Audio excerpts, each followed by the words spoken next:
On June 20th, 2002, 46-year-old James Chapman embarked on a hiking trip with his daughter, 20-year-old Crystal Tugel, to celebrate Father's Day together. Their plan was to explore Mount Taylor, located near Albuquerque, New Mexico. It had become an annual tradition for them to spend Father's Day together doing some sort of outdoor activity. The previous year, they had gone on an exciting whitewater rafting adventure. However, upon reaching the base of Mount Taylor, they discovered that the mountain was closed due to a wildfire. Undeterred by this setback and not wanting to waste the 2-hour drive, they decided to visit the nearby El Malpais National Monument instead.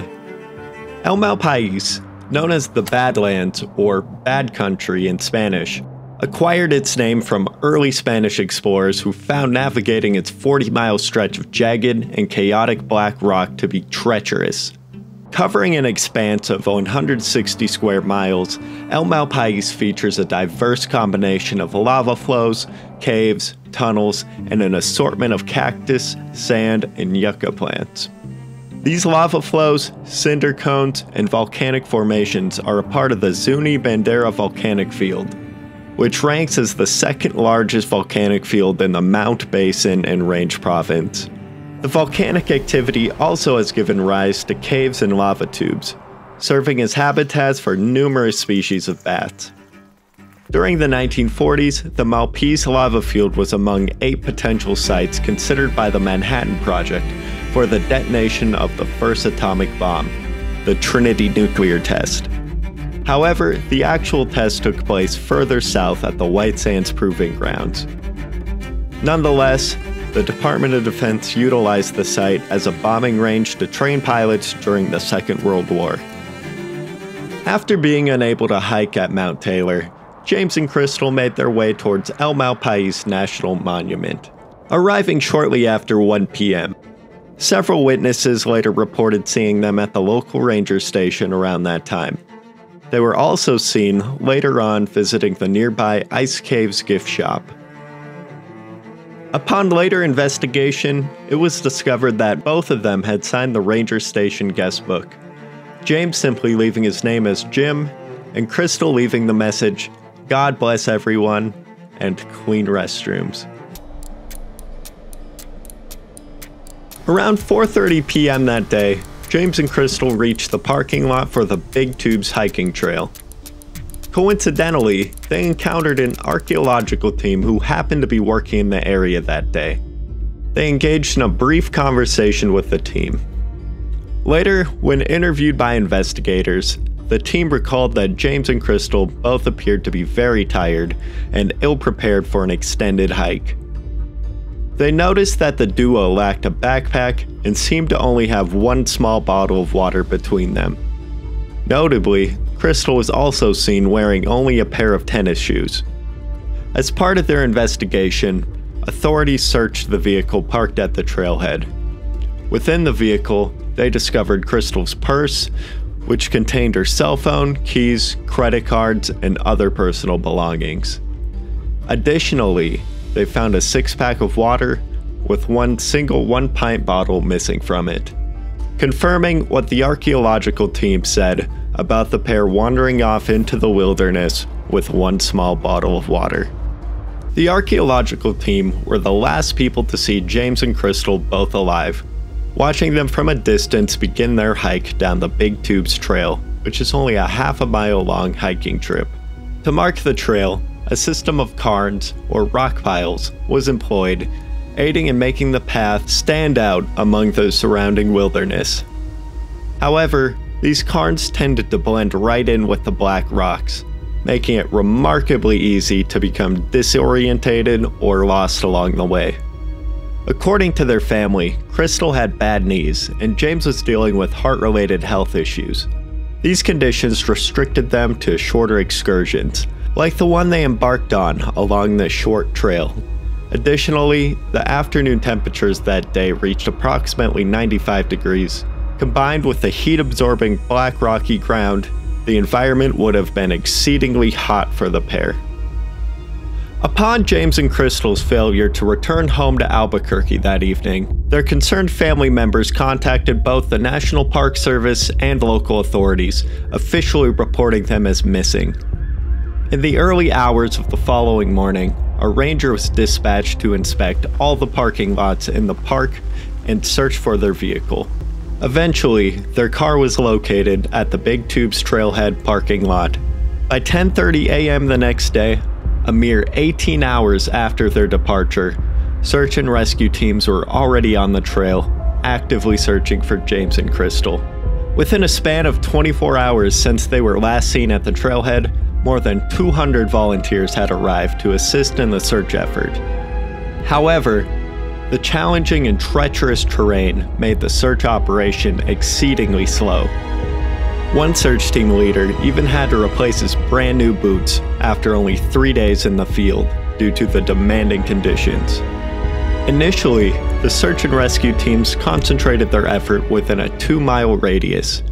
However, the search perimeter quickly expanded up to 30 miles as the urgency grew, placing a strain on the search crews and available resources. Despite the utilization of search dogs, cadaver dogs, all-terrain vehicles, and helicopters, James and Crystal were never located. After the official search was eventually suspended, their family members persevered in their efforts to search the area, even months and years after the incident, holding on to hopes of finding their lost loved ones. It wasn't until September 21st, 2010, slightly over 8 years following their disappearance, a team of scientists investigating a rare fungus affecting bats ventured into a remote cave and stumbled upon human remains. The cave where the remains were discovered lay approximately 5 miles from the expected area where James and Crystal were supposed to be located. The remains were described as scattered, accompanied by tattered shreds of clothing and weathered credit cards.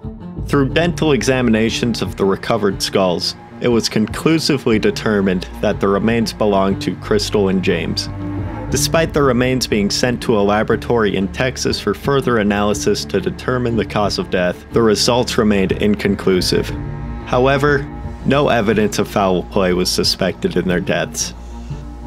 James and Crystal's disappearance is not an isolated incident within El Malpais. Over the past 20 years, at least 5 other notable cases of unsolved disappearances have occurred within the area, leaving investigators perplexed. One of these cases involves Kevin Kaufman, who went missing in 2006 while on a solo hike within the monument. Unfortunately, despite extensive efforts, his remains have yet to be located. It is worth noting that not all individuals who go missing within El Malpais are never found. In fact, most people who go missing are eventually located alive and well.